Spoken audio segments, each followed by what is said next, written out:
बिस्मिल्लाहिर्रहमानिर्रहीम अस्सलाम वालेकुम माय यूट्यूब फैमिली। उम्मीद करती हूँ सब उनको ठीक ठाक होंगे। आज मैं आपके साथ गाजर के हलवे की ऐसी रेसिपी शेयर करूँगी जो बिना कद्दूकश के और बिना किसी मेहनत के आसानी से बनकर तैयार होगा और एक ही बर्तन में बहुत ही लजीज और टेस्टी बनकर तैयार होगा। रेसिपी आपने आखिर तक ज़रूर देखनी है। चलें रेसिपी की तरफ। सबसे पहले एक बर्तन लेंगे, उसमें डालेंगे घी। तो ये तकरीबन मैं 1 चाय का चम्मच घी डाल रही हूँ। आप चाहें तो अनसॉल्टेड बटर भी ले सकते हैं। अब इसमें ड्राई फ्रूट शामिल करेंगे, जिसमें मैंने अखरोट और बादाम लिए हैं। आप अपनी पसंद का कोई भी ड्राई फ्रूट ले सकते हैं और इसे घी में थोड़ा सौते कर लेंगे। जैसा कि आप सब जानते हैं कि गाजर का हलवा तो सर्दियों की सौगात है और बहुत ही हेल्दी डिश है। तो हेल्दी तरीके से ही हम इसे बनाएंगे। ड्राई फ्रूट्स को निकालने के बाद इसी सेम बर्तन में जाएंगे गाजर। तो ये 1 किलो गाजर है और इस तरह से गाजरों की मैंने मोटी कटिंग कर ली है। इसको कद्दूकश करने की ज़रूरत नहीं है, ये ऐसे ही आसानी से बनेगा। अब इसमें दूध शामिल होगा, पानी शामिल नहीं करेंगे। तो ये दूध है तकरीबन 250 ml, 250 ml दूध इसमें शामिल होगा। और दूध में गाजरों को मिक्स कर लेंगे दरमियानी आंच पर पकाते हुए। चैनल पर नए हैं, चैनल को सब्सक्राइब कर दें, बेल आइकन को क्लिक कर दें ताकि आने वाली मज़े मज़े की रेसिपीज़ की नोटिफिकेशन आपको मिलती रहे। मिक्स करने के बाद जब बॉयल आने लगे तो इसे कवर करके रखेंगे। बर्तन को ढकने के बाद इसे बार बार चेक करते रहना है बीच बीच में और दरमियानी से स्लो आंच पर इसे पकाना है।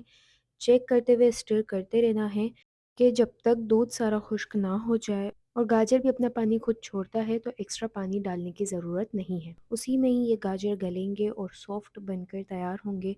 तो देखें, 1 से 1.5 घंटे के बाद इसे मैंने हल्की आंच पे रखा था और चेक करती रही थी बार बार। तो देखें, दूध भी खुश्क हो चुका है और जो गाजर हैं वो भी सॉफ्ट हो चुके हैं।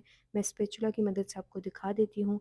देखिए किस तरह से सॉफ्ट हो चुके हैं। इसे कद्दूकश करने की कोई ज़रूरत नहीं पड़ी, कोई मेहनत नहीं, और आसानी से थोड़े वक्त में ये बनकर तैयार भी होगा। अब इन सब गाजरों को मैश कर लेंगे, ईज़िली मैश भी हो जाएगा। रेसिपी अच्छी लगे रेसिपी को लाइक ज़रूर कीजिएगा, फ्रेंड्स एंड फैमिली के साथ शेयर करना मत भूलिएगा। तो इस तरह से मैश करने के बाद और बर्तनों के कोनों में जो दूध जम गया है वो भी स्पैचुला की मदद से निकाल लेंगे और मैश कर लेंगे। देखें इस तरह से अपने अच्छी तरीके से मैश करना है। मैश करने के बाद इसकी कंसिस्टेंसी आप देख रहे हैं, इस तरह से हलवे की शक्ल आ जाएगी गाजर की। अब इसमें जाएगी चीनी।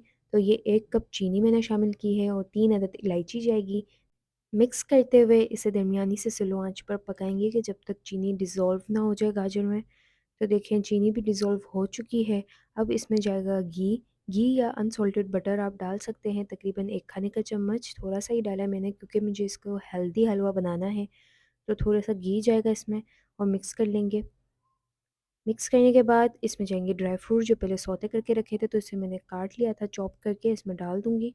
बाकी आप अपनी मर्ज़ी से, अपनी पसंद से कोई भी ड्राई फ्रूट इसमें शामिल कर सकते हैं।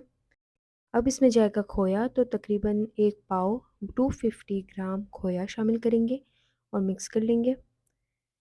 ज़्यादा मिक्स नहीं करना है इसे, बस थोड़ा-सा मिक्स करके चूल्हा बंद करके इसे करना है गरमा-गरम सर्व। उम्मीद करती हूँ रेसिपी पसंद आई होगी। रेसिपी पसंद आए वीडियो को लाइक, शेयर और कमेंट करना मत भूलिएगा। रेसिपी ट्राई करने के बाद फीडबैक का मुझे आप लोग का इंतज़ार रहेगा। फीडबैक देना मुझे मत भूलिएगा। मैं मिलती हूँ इंशाल्लाह आपसे अगली वीडियो में एक नई रेसिपी के साथ। तब तक के लिए अल्लाह हाफ़िज़।